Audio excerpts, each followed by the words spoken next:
Hi, this is Lisa Aird with Skysbright Realty, and today I'm here to talk with you about the home buying process. So most people, when they start looking for a home, they start going online, searching through homes. Oh, I like this house. I don't like that house. I wish this house had this. And that's really not the first step you should take, although it's the fun part, of course. Unless you're paying with cash, you really should get pre-qualified for a loan first. So go to a lender, get them all the information that they need, get pre-qualified for a loan. You don't know how many times in the 20 years I've been doing this, I'll meet with buyers and they're, oh, we're going to go get pre-qualified. But they go to get pre-qualified after they find a home they absolutely love, and one of a few things could happen. One, they find out that they need to work on their credit a little bit more, or they can't qualify for that price of a house. They want this $500,000 house, but they can only afford $400,000. Or they find out that the payment that they thought it was going to be was higher than they thought it was going to be. So definitely get pre-qualified first, because it's very disheartening and it can put a damper on the process if you're not pre-qualified and then you find out you can't get that house you really want. So the second step is to meet with a realtor. You want to find somebody that you're comfortable with, because you're going to be working with this person quite closely, and you have to be able to have that communication, be comfortable with them, and be able to talk with them. Okay. Now they're going to set you up, hopefully they'll set you up to get listings that match your criteria. They'll discuss what kind of home you want, do you need this many bedrooms, this many baths, are you okay with these areas?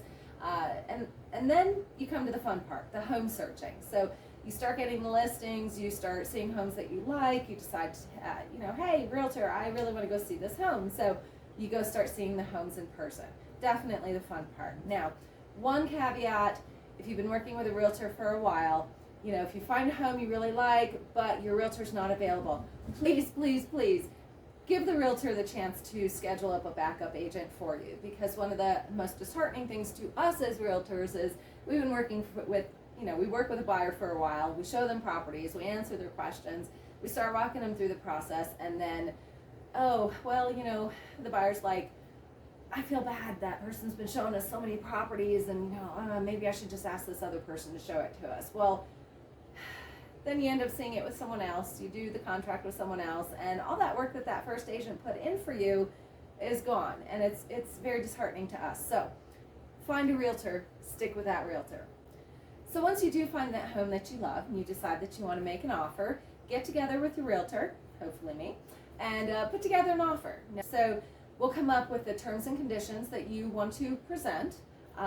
We do want to look at market research, make sure the house is priced right. Maybe we want to come in a little bit lower. Maybe we want to ask for some closing costs for the seller to help us out with. Each case is going to be a little different. So definitely talk with your realtor, come up with a good scenario, put it all on paper, and we will submit it to the seller for consideration. So most of the time the seller's just not going to take that offer right off. You have to do a little bit of negotiations, so make sure you have a realtor who's good at negotiations. Anyway, once you go through the negotiations, you'll come to a contract, and that is when the clock is going to start ticking.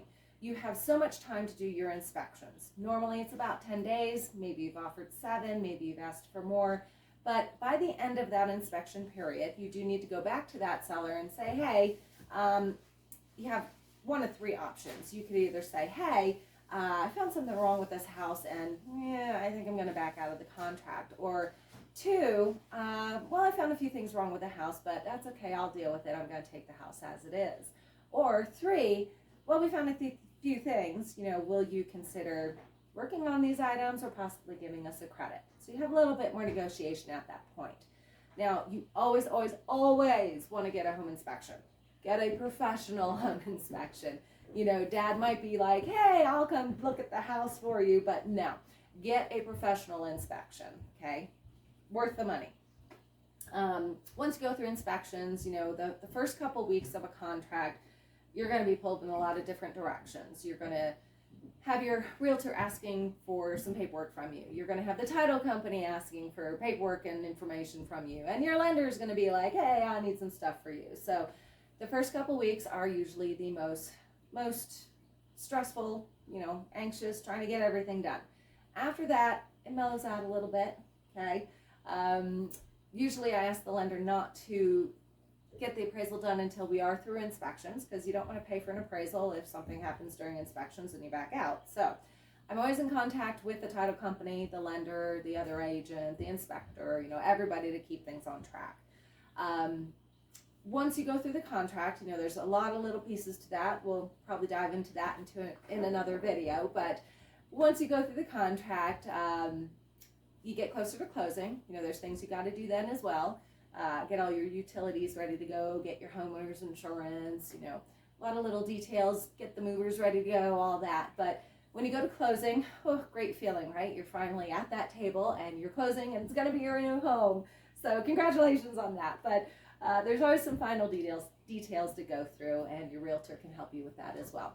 So hopefully, this video has given you some extra information and it's been fun to watch. And, I would love to be your realtor, whether you're buying or selling. I'm here to help. Like I said, been doing this for 20 years now, and would love to help you through the home buying or home selling process. So thanks, and I hope you have a wonderful day.